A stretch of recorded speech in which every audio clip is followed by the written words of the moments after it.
En esta cápsula abordaremos los mecanismos para la reforma y el reemplazo de la Constitución en la Constitución vigente y en la propuesta de nueva Constitución. Para analizar estos mecanismos debemos tomar en cuenta algunos elementos previos. Uno de los objetivos de las constituciones es dotar de estabilidad y de certeza al ordenamiento jurídico de un Estado.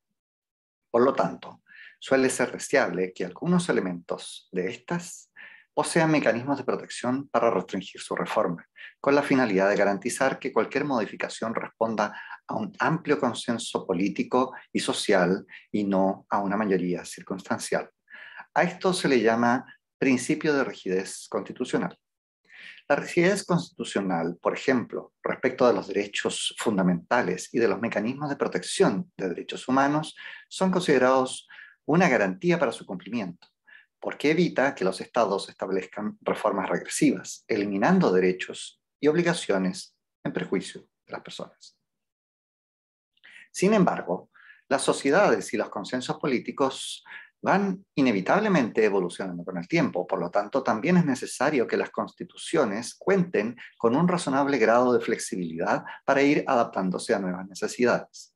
Esto, sobre todo en aquellas materias que no afectan los derechos fundamentales, sino que los amplían o desarrollan, o que se refieren, por ejemplo, a la organización del Estado, de sus instituciones y funciones. En resumen, los mecanismos de reforma constitucional deben equilibrar múltiples objetivos: dar estabilidad a la normativa y certeza a la ciudadanía, respetar los derechos reconocidos a las personas y dar a la Constitución flexibilidad necesaria para que ésta se adapte a nuevos escenarios y a nuevos consensos sociales. En la actual Constitución existe excesiva rigidez. Esta contempla un procedimiento de reforma donde los actores protagónicos son el Congreso Nacional y el Presidente de la República. Las reformas pueden iniciarse por dos vías: un proyecto presentado por el presidente a través de un mensaje o un proyecto presentado por los legisladores del Congreso Nacional por medio de una moción. Para aprobar el proyecto de reforma se necesitan quórums diferenciados dependiendo de la materia que se quiera reformar. La Constitución actual diferencia entre dos grupos de materias. El primer grupo está conformado por los siguientes capítulos: las bases de la institucionalidad, es decir, la regulación de los principios constitucionales que dan forma al modelo de Estado, los derechos y deberes constitucionales, el Tribunal Constitucional, las Fuerzas Armadas de Orden y Seguridad Pública y los mecanismos de reforma de la Constitución. Este grupo de materias son las que el constituyente de 1980 definió como prioritarias, reforzando su protección. Los proyectos de reforma, en este caso, requieren de un quórum muy alto, equivalente a 2/3 de los parlamentarios en ejercicio.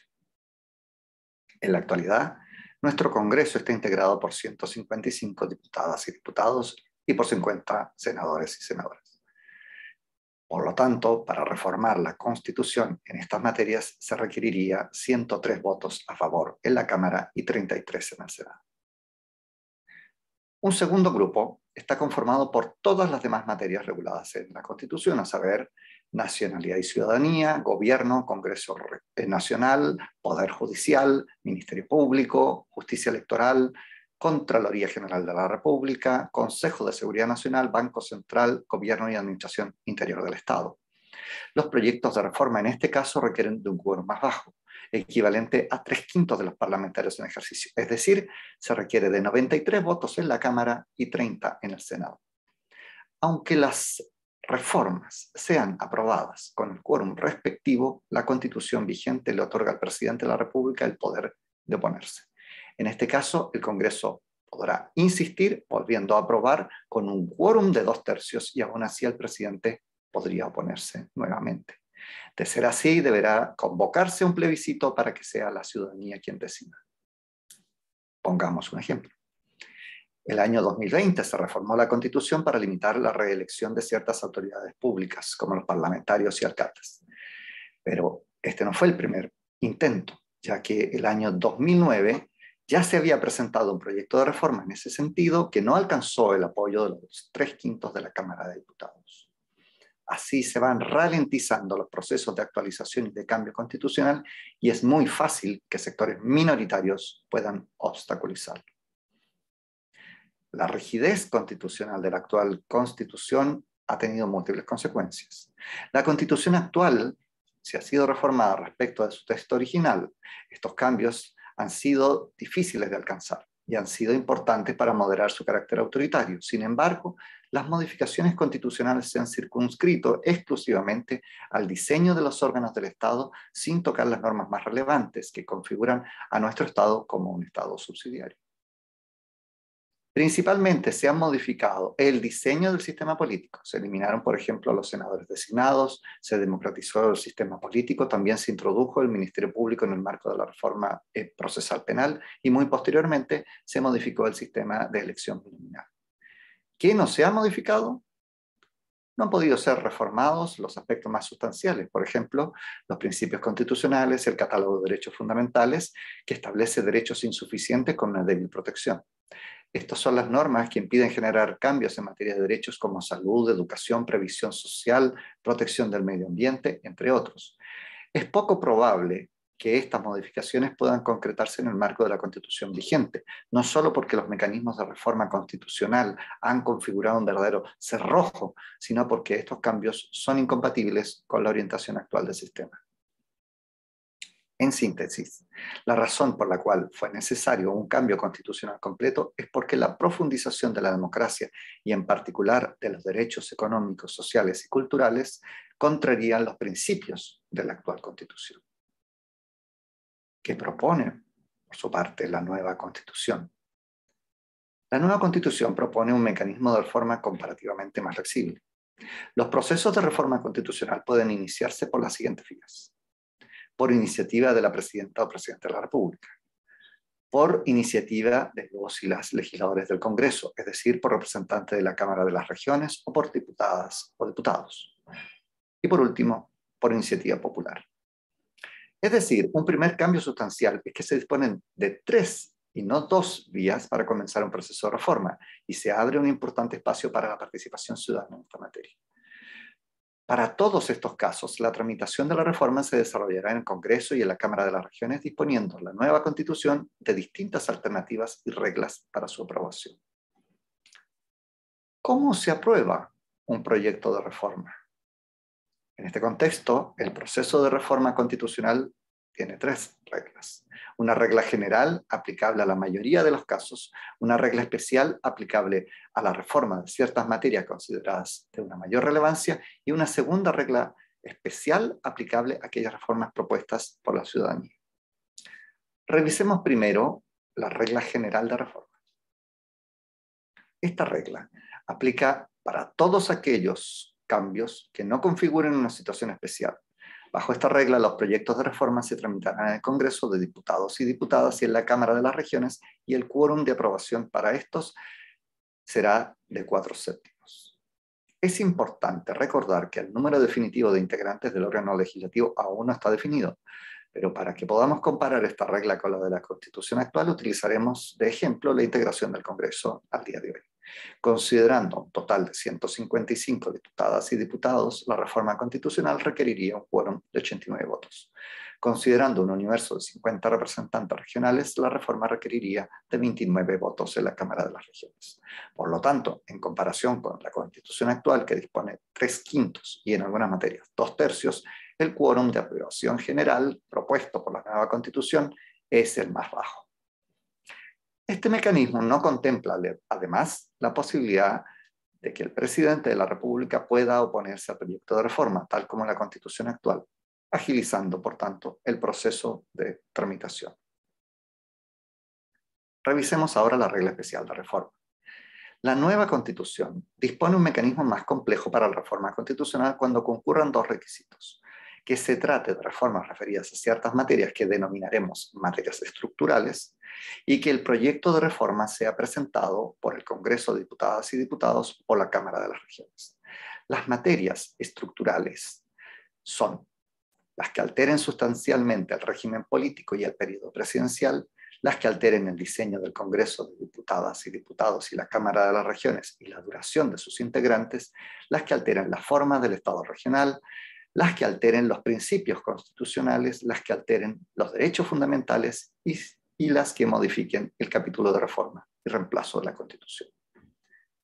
Cuando los proyectos sobre estas materias provengan de los y las diputadas y diputados y representantes regionales, hay dos opciones. Si el proyecto de reforma cuenta con un apoyo de 2/3 de ellos, se aprobará y deberá ser promulgado por la presidenta o presidente. En este caso, un alto quórum de aprobación persigue asegurar la existencia de un gran consenso en el Poder Legislativo como único promotor de la modificación constitucional. Si el proyecto de reforma cuenta con un apoyo equivalente a 4/7 sin alcanzar los 2/3, se requerirá además un referéndum ratificatorio. Es decir, la presidencia deberá someter la reforma a votación popular y esta será aprobada si obtiene un apoyo equivalente al 50% más 1 de los votos. Por lo tanto, en este escenario, la ciudadanía será la encargada de definir la aprobación o el rechazo de la reforma. Se debe aclarar que cuando los proyectos de reforma sean presentados por la presidencia o por la ciudadanía, aunque se refieren a estas materias, solo requerirán de un quórum de 4/7. En este sentido, esta distinción busca asegurar que no concurra un solo poder del Estado en la reforma de la Constitución, salvo que esta modificación sea ampliamente respaldada. Por último, en aquellos casos en que las reformas constitucionales sean ampliamente respaldadas por la ciudadanía, la Constitución también dispone de una vía especial. Si la iniciativa de reforma alcanza un apoyo equivalente al 10% del último padrón electoral, esta puede ser votada directamente en un referéndum ratificatorio sin necesidad de aprobación parlamentaria. ¿Qué quiere decir lo anterior? Si tomamos como ejemplo el padrón de la última elección presidencial del año 2021, este equivale a un total aproximado de 15 millones de personas. El equivalente a la iniciativa de reforma constitucional para reunir el apoyo necesario, es decir, el 10% del padrón, sería 1,5 millones de personas y habilitará la realización del referéndum. Este referéndum se verificará en conjunto con la siguiente elección, en el que la ciudadanía completa deberá votar su acuerdo o desacuerdo con la reforma. En caso que ésta sea aprobada por mayoría simple, deberá ser promulgada por el presidente o presidenta de la República. Y por lo tanto, este mecanismo de reforma privilegia la voluntad popular y se inspira en el principio de democracia participativa. La actual Constitución no contenía un mecanismo de reemplazo constitucional, es decir, no se puso en el caso de que fuera necesario elaborar una nueva Constitución desde cero.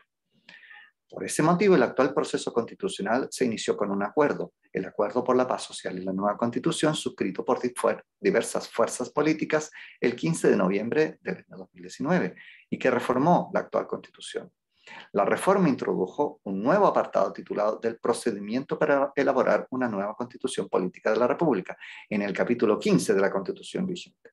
El procedimiento debía seguir los siguientes pasos: la realización de un plebiscito nacional para definir la realización del proceso constituyente y el tipo de órgano para elaborar la nueva Constitución. En caso de ganar la opción apruebo, el desarrollo de las elecciones de convencionales constituyentes, la instalación del órgano y la elección de un presidente y un vicepresidente, la elaboración de las normas reglamentarias del proceso y la elaboración posterior de un nuevo texto constitucional, observando como quórum de aprobación 2/3 de sus miembros en ejercicio. Las normas comentadas dispusieron también ciertos límites al trabajo del órgano constitucional. Se prohibió la convención mixta al alterar el quórum de 2/3 dispuesto para la aprobación de sus acuerdos. Se estableció que el texto de nueva Constitución debía respetar el carácter de República del Estado de Chile, su régimen democrático, las sentencias judiciales firmes y ejecutoriadas y los tratados internacionales ratificados por Chile que se encuentran vigentes. ¿Qué dice sobre este punto la nueva Constitución? La nueva Constitución sí considera un procedimiento de reemplazo total en caso de que fuera necesario elaborar un nuevo texto en el futuro.